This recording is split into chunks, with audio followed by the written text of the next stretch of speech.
Welcome to the Find Your Leadership Confidence podcast with Vicki, Noethling. You are about to discover impactful lessons that help you grow as an individual, grow your confidence, and find the positive and good within you, so you powerfully and authentically become the best version of yourself. Be sure you visit our website at www.findyourleadershipconfidence.com. While you're there, subscribe to us via your favorite network. Now tune in, get ready, and enjoy the journey of emerging as a leader of exception in the 21st century. Welcome, everyone, to the Find Your Leadership Confidence podcast. I'm your host, Vicki Noethling, coming to you from Roswell, Georgia. The goal of this podcast is to bring topics and guests that will empower you to become that confident leader and take your business and your life to the next level. Today, I am very pleased to bring to you Robert J. Hunt, and let me tell you just briefly about him. Robert J. Hunt is the accountability guy and the co-author of the book Nobody Cares Until You Do. He is a business owner in Dallas-Fort Worth, Texas area and helps leaders remove the things that keep them from being their best. Robert is an executive coach who runs CEO groups in Dallas-Fort Worth area since 2013, and he brings that experience and wisdom to help people reach their goals. Robert has been married 25 years to his beautiful wife, Kathy, and has 2 adult children also living in Texas. He is passionate about faith, his purpose, his family, and his quest to help people to be their best. We're going to talk about top 5 things great CEOs do. All Please right. join me in welcoming Robert J. Hunt. Thank you so much. Wonderful to be here. So, Robert, we always start out with 2 easy questions. The first one is very easy since I gave a little hint, but where do you live? Where do you call home? And have you always lived there? Yeah, I just live north of Dallas in Frisco, Texas, and we moved here in 2010. I grew up in Southern California and just felt like the state was falling apart. So we decided to move and come to Texas, and we love Texas. I think it's the greatest country in America. And so we've enjoyed being a part of Texas for the last 15 years, and it's great here. Yeah. And I gave just a brief information about, where you are today, what you have accomplished, but share with them the story of the journey that really took you to do what you do today, all of the twists, the turns on your paths that you had to take, and really some of those moments that were pivotal to really inspire what your purpose is in life. Yeah, I don't think people know what their purpose is in life. They don't take the time to do that, which is really sad. You know, we teach kids Hmm. so much stuff through school. Why not have them identify their purpose? If by the time you graduated college, you knew for sure what your purpose was, then all the other years and all the things you chase in light of that filter, it would be so productive. It would be so rewarding. I learned what my personal purpose was. I read a book called Dare to Serve Leadership by Cheryl Batchelder, who was the CEO of Popeye's Chicken and an amazing woman. And she, in her book, tells how to define your personal purpose because she took all of her senior leadership teams through defining their purpose when she'd hire them.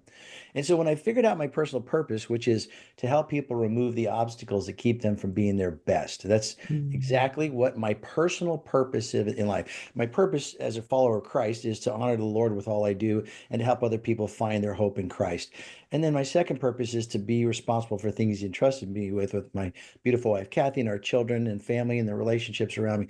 But my personal purpose that I am running all the time is to help people remove the obstacles that keep them from being their best. So when I stumbled across CEO peer groups in 2012, I had just moved to Texas in 2010, was doing marketing consulting. And I learned about what peer groups are like. And I was asking the guy who had the franchise here in Texas, so people pay you money to help them to be their best and reach their goals? People pay you for that? And so I decided that's exactly what I need to do because that allows me to live out my purpose for a job, which was awesome. And I've been doing that now for 13 years and I just love it. Yeah, that's kind of, I retired in 2018 and thought, just gonna go to the beaches and travel and play with my grandboys. And maybe watch some Hallmark Channel, and did that for 2 years. And I thought, I'm wasting my life. Yeah. Good for you. There's, and I um, still interacted with my Toastmaster groups, and there were so many young people that had no mentors, had no Mm, one to guide them. And I thought, you know what? This is what I need to do. Just as you said, if you can help people, why wouldn't you? yeah. So Isn't it interesting now I how do this this. generation really looks for mentors where our generation did not? And I think Hmm. the reason we didn't look for them is because we had clarity. We knew what we were about. We knew what we wanted. But there's such ambiguity in the world today. Why do I exist? Who am I? Some of it was founded through our faith. We grew up with a community of our Hmm. church. Some of it was found with the teachings of our parents, where we learned about giving and caring for the world and supporting our country. All these things that were glued together. We've lost all that. And I think that's why we wrote the book Nobody Cares, Hmm. because the old things that used to be the glue that helped us to know how to behave are gone. And so there's this kind of entitlement. On one hand, it's entitlement. On another hand, it's like this victim mindset where we're just paralyzed as a victim. We can't do anything. Everything's against us. Everything's out to get us. And the younger Hmm. generation lives in fear and worry that we didn't have for all kinds of reasons. But I think having a mentor is one of those grounding functions that people need today, because we don't have what we used to have in the past. And I think so. Also, it's somewhat where that whole thing of trying to be perfect. That there, there was that generation when the world revolves around me. I used to tell my daughters there is no T-shirt with that in this house. But also, trying to be perfect. So if you're trying to be perfect, you don't seek and ask questions and things that is so very helpful, because you don't want to appear that you don't know, Yeah, that you don't have all the answers. And let me tell you, nobody has all the answers. I It's don't. No. Yeah, it's a good reminder. And I think that the pressure we put on ourselves, since you're going to think you have to be perfect and then you don't do that, you fall up short, and that ruins your psyche, that you suck. You go from, I've got to be perfect to, yeah. hey, I suck. And it's not true, either one. I think Hmm. that, again, we're back down to that. Where do I find my hope? Where's my identity? That really does come back to your purpose in life. So I want to just start out because people may be out there thinking, okay, Vicky, please just get to what are the five things. So let's tell them what Oh, the yeah. five things are, and then we'll go into the different aspects. But the one thing that we're going to focus on, which I'm not going to tell them what it is right this, is one that I think is really important for being able to be that great CEO. So, Yeah. what are the five traits of great CEOs? In my experience working with business owners over the last 15 years, I have learned that the great CEOs, the one who own it, the business owners who really get it, are the ones who are always learning. And if you're not learning, you're falling behind because the world is constantly changing. The second thing is they make decisions. They don't always make great decisions, but they make decisions. And being someone who can be decisive, of course, not making a decision is making a decision in itself, but you have to make Mhm. decisions. That's the responsibility of an effective leader. The third thing is that they own it. Once they make a decision, they own it. They're not looking excuses. They're not blaming their team. This is my decision. I own it. And that's the definition of accountability: is you own it. They're Mhm. accountable for what they do. So they learn, they make decisions, and then they own that. And the fourth thing is that they're pouring into others. If you are building a team, you take the responsibility to build a team that is of people who can make you better because they showed up. But you have to constantly pour into them to give them encouragement to look for the outcome you want at the end and then work towards that. Mhm. Leaders who will take the blame are being responsible, but they're not being accountable because they haven't created what they want to see. They need to pour Mhm. into others. And even though they may come to you with a skill, a degree, a background, they were a project manager before, doesn't mean they know how to be a project manager in your company, because you have your Mhm. own ways of doing things that Yeah, they that's are so true. culturally good or bad. So then they have to make sure they're pouring into people intentionally to get what they want at the end. And then the last thing is that they drive the results. They don't do the work, they drive the results. And the bottleneck principle, where at the top it gets really thin in a bottle. Same thing with the leader. If everything has to goes through you, you've never got a team that can be productive. You're the one slowing it down. But you drive the results by constantly setting initiatives and setting a vision and challenging people and then evaluating along the way to fine tune and help them be their best. Those are the five things that, when the CEOs and business owners that I've watched over the years, when they do those things well, they're doing awesome. Yeah. And I think that bottleneck thing was is really important to remember. And it kind of goes back to maybe some ego and some not being able to make a decision or afraid of making a decision. I had done a project where we were trying to improve the sales hiring process. And whenever I looked at it and I thought, well, maybe it's the different assessments or things that they might want to have to do. No, it was they had 14 people that had to sign off to hire a Mhm. new salesperson. Why? Why? I mean, Right. really. Right.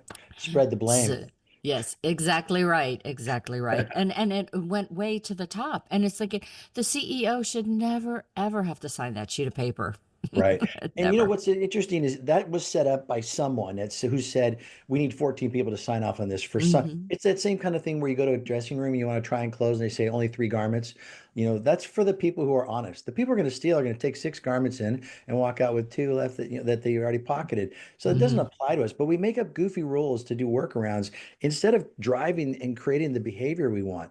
And so this is the beauty of bringing someone who's not in your company to look at your company because you're like, well, Hmm. why are you doing 14 people to sign off on that hire? Look at all the time we're wasting in doing this process. Do we not have clarity of what it should look like so that 2 people could do this or maybe 3? So we need to have an objective view from someone who's not attached to our business on a Yeah. regular basis. That's why you hire consultants and those coaches who can come in and look at stuff and go, this is not right. Yeah. Or at least ask why. Make the people explain why. Because a lot of times it's, well, that's what we've always done. Yeah.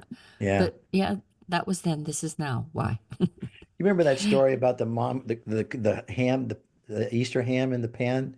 Have you ever heard Mm-mm. that story? No. The little girl's in the kitchen talking to her mom, and she's cutting off the ends of the ham and putting Oh, it in a pan yes. to roast it. You remember that story? And I because have. grandma did it, because grandma did it. Yeah, I think that's just so That's, true to what we do. So many things we do. Well, we did it because we always did it, and it's good to step back and go, what are we doing and why? yeah. So let's spend a little bit of time talking about accountability. Um, we talked about what it means to be, but why are people not accountable, do you think? I think they are. And I think in the world we've created, we no longer know what accountability looks like. At the core of accountability, which is the simple definition is you own it. At the core of that is that you have to acknowledge that your actions have consequences. And it feels to us that in the world today, there are no consequences for our actions.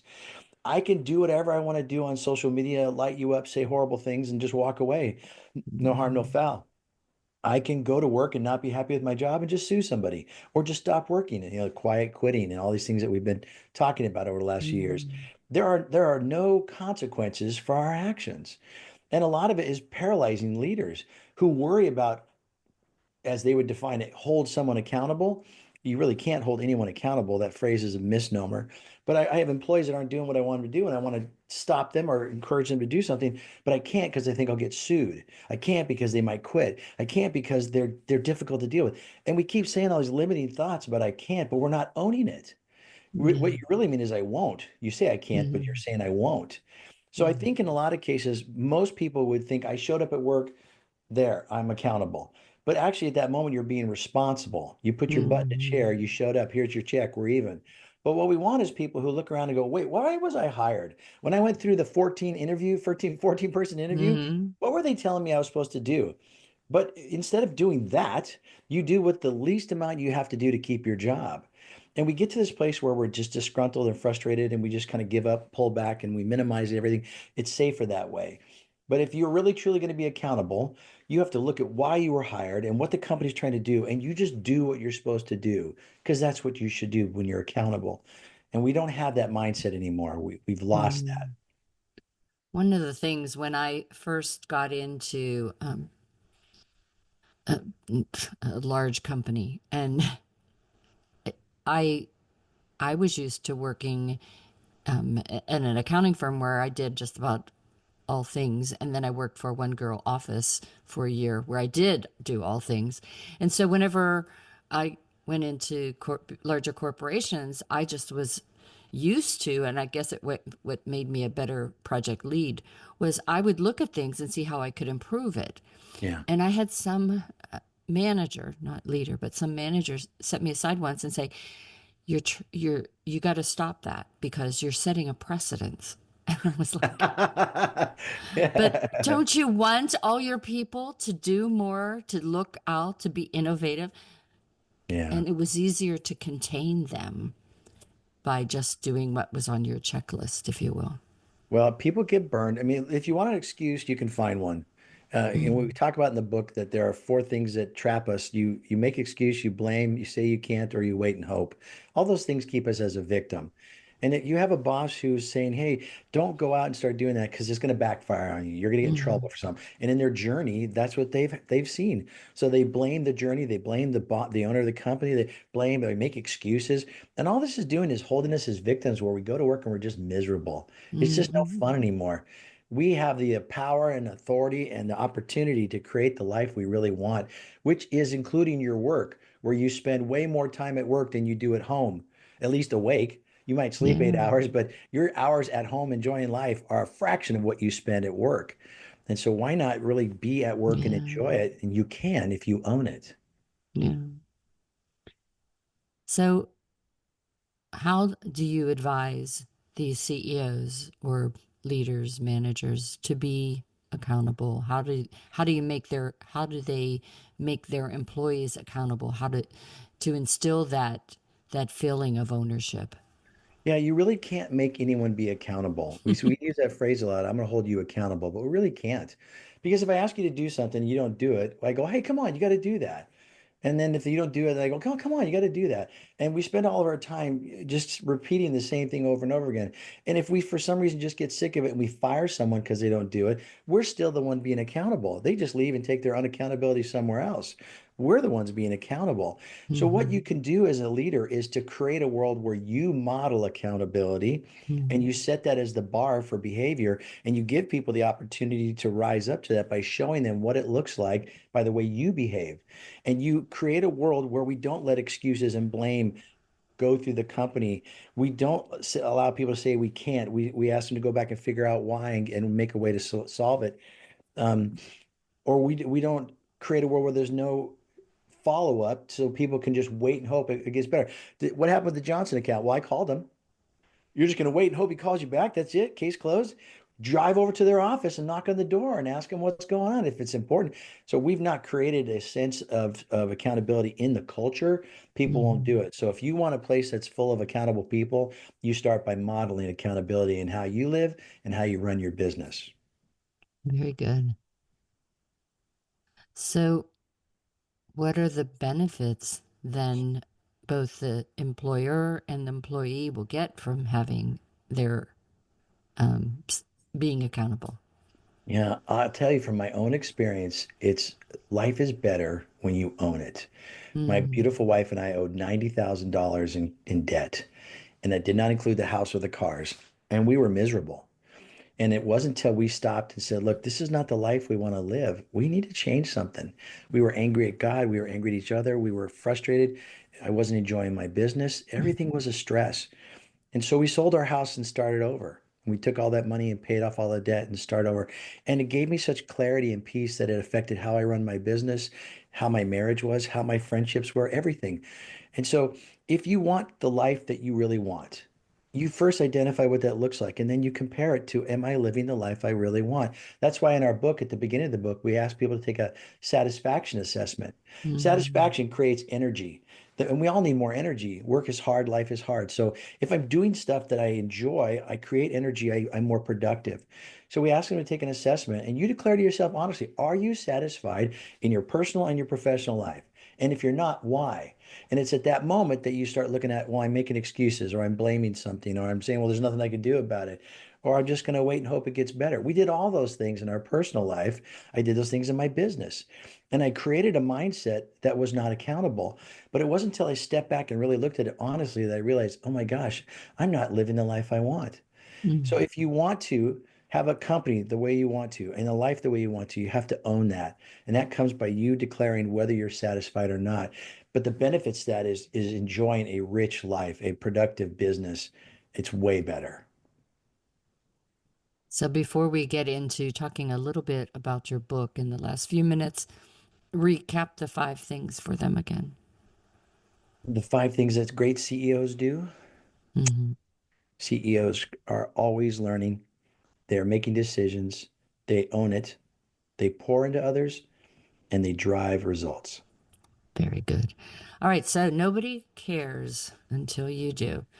What what do you have in that book that if they picked it up, they would say, I have to reread that chapter again. That one was one that was really heart, touched my heart.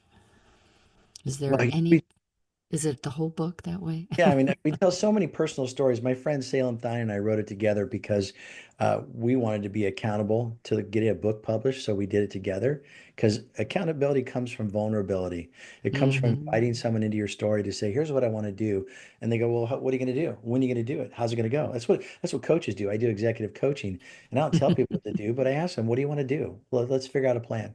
So we wrote this, and we tell all these stories just to let you know, hey, we're real. We're being honest about the struggles we faced and the things that got in the way. We tell stories about that, but we teach the principles that will help you open your mind. I think the thing that I would say it was the turning point, it's in the middle of the book where you get to that place where you look at your life and you say, nobody cares. Nobody cares if I'm fat, broke, miserable in my marriage, angry at God, unhappy with the world. Nobody cares. They can't care. They got their own crap to worry about. You got to Yeah. take care of your stuff. But when you get to that place where you say, nobody cares until I do, then you gain the power to do anything you want to do about it. Mm. When you take accountability for everything, you gain the opportunity to change anything. And that's what we did. And so I think the thing I want to get to is I want them to see the four traps that hold you back as a victim. I want them to get to that place where they've evaluated what they want, see that they're not satisfied, and say, wait, nobody cares. And then the back half of the book teaches them how to do something about it. But it's that moment where you declare to yourself, nobody cares. It's a turning point. So in your journey of, and I guess trying to highlight that it isn't something that happens overnight. So you really have to have, No, I see that word behind you.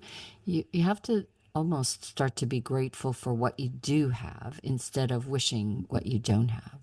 we learned the hard way the difference between thankful and grateful. I think we use those Hmm. words interchangeably sometimes. Hmm. Recently, my retina tore. I was on vacation in California for Thanksgiving at a very expensive beach house. And all of a sudden, my retina starts to tear. And I'm seeing flashing lights, and I'm thinking, I got a torn retina because I had this one separate a few years ago. So I knew what it was like.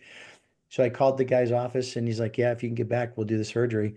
So we flew back the next day and lost the deposit on the house that we had spent and ended our time with our family and came back and paid a lot of money to have my eye fixed and took 2 or 3 weeks off of work with them. And I was angry. I couldn't be thankful. It was Thanksgiving week and I couldn't be thankful. I was mad at God that he allowed this to happen. But during that time of whining and complaining, I realized what a blessing it was that God actually allowed me to see that this was going on in time to catch a direct flight from California to DFW, go to a doctor's office on the Wednesday before Thanksgiving, who happened to be working that day, who had time to do a laser surgery on my Hmm. eye that day, and I didn't go blind. And it just the contrast to being thankful is what I get today. Being grateful is what I've already got. Hmm. And sometimes what you get today isn't what you want, and that's Yeah, okay. that's But right. you could be grateful for what you already had. I have a wife who loves me. I have healthy kids that don't live in a wheelchair. I live in America. We're richer than 90% of the world. Just the fact we don't look for food should make you grateful the rest of your life. But if you're watching this podcast, you probably have more stuff than most of the world. And we are wealthy. We just don't have everything. And we become whiny babies who don't Hmm. appreciate what we've been given. We just want more, want more, want more. And so I've learned the difference is grateful is just a balance, a baseline for looking at life with grateful eyes, regardless of what comes your way next. Because I can't always be thankful for the things that happen from day to day, but I can live as a grateful life for what God's already given me. Such good words. So, what is next for you? I want to teach people about the principles of accountability. It has given us freedom and joy and confidence. It changed my business, it changed my marriage, it changed my faith and my health, everything, because I owned it. And it's Mhm. simple. It's just a principle that we've lost in this country. And so I want to do workshops anywhere in the world where people will bring me in and fill a room full of people where I can walk them through. We did 2 workshops last year. It was phenomenal. The results were phenomenal. But it's Mhm. so much work to put on a workshop. Yes, it is. It is. And I have my own business that I focus on. I have clients I work with every day. I run these peer groups. I do coaching. I don't have time to organize workshops. My hope would be that if I get out and start talking about the book, someone will have a company somewhere, someone will have an organization somewhere. They say, I want to have that principle within our world, come out and lead a workshop. So that's where I'm going to make my push this year, is to try and let people know I'm a resource that can create a culture of accountability in your organization, in your city, in your church, whatever it is. I can teach you how that works in one day, and you can own it and let this be a culture, the driver in your culture that changes the whole team. Fantastic. All right, so it is time now for me to share my slide that has contact information for Robert. If you've enjoyed as much as I have all of the things he shared today and think, I want to have him teach me to be accountable at my company, at my, business. So you're going to want to go ahead and grab a screenshot. If you're just listening, you know that you should have been taking notes all along. I keep on reminding you every time.